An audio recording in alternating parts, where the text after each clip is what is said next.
For this assignment, we're going to create a single image that tells two stories. To create the image, we're first going to forget about telling any stories, and instead we're going to think about the elements of the image. Who is in it, where and when does it take place, and how will you show this? I recommend choosing something simple, with one character in a setting with one prop. So let's see if we can come up with some characters and settings. I think I would like to draw a bunny.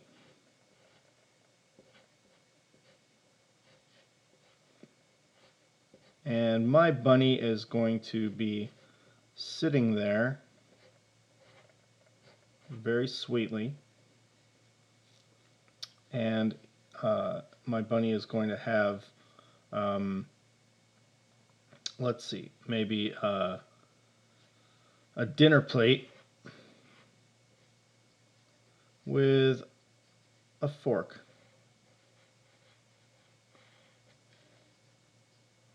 There's my bunny with a dinner plate and a fork, and my bunny is sitting on the table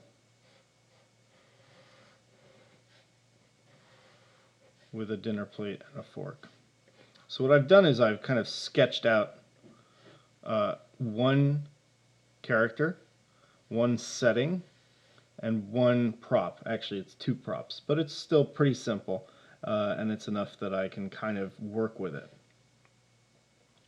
So what I want to do now is I'm going to create two identical frames. And since I already sketched out my frame pretty well, I'm just going to go ahead and use this, but you could do two new ones if you want to use some time for practice, to practice drawing your character and everything else.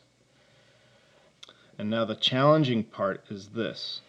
Can I draw this bunny the same way in this box? So I'm going to start pretty much doing it the same way I did before.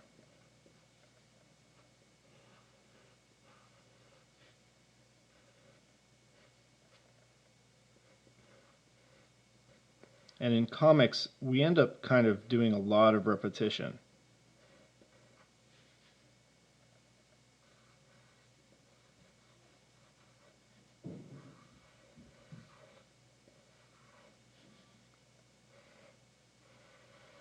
So it's a good skill to be able to draw something the same way over and over again.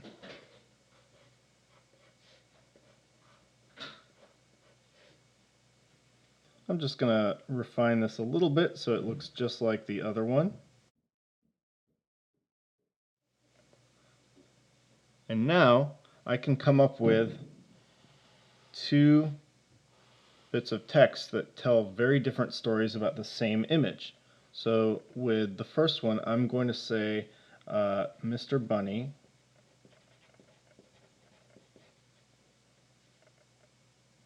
is ready to eat his dinner. Nice. In the second one, I'm going to write Mr. Bunny doesn't realize that he is going to be dinner. Poor Mr. Bunny. Well, okay, so here I have one image, and just because I changed the text, I have two very different stories. And that isn't going to be possible with every single image that you draw, and that's why we're going to keep it really simple and only draw images with one character in a setting with some simple props. That way we can come up with different stories for the same image.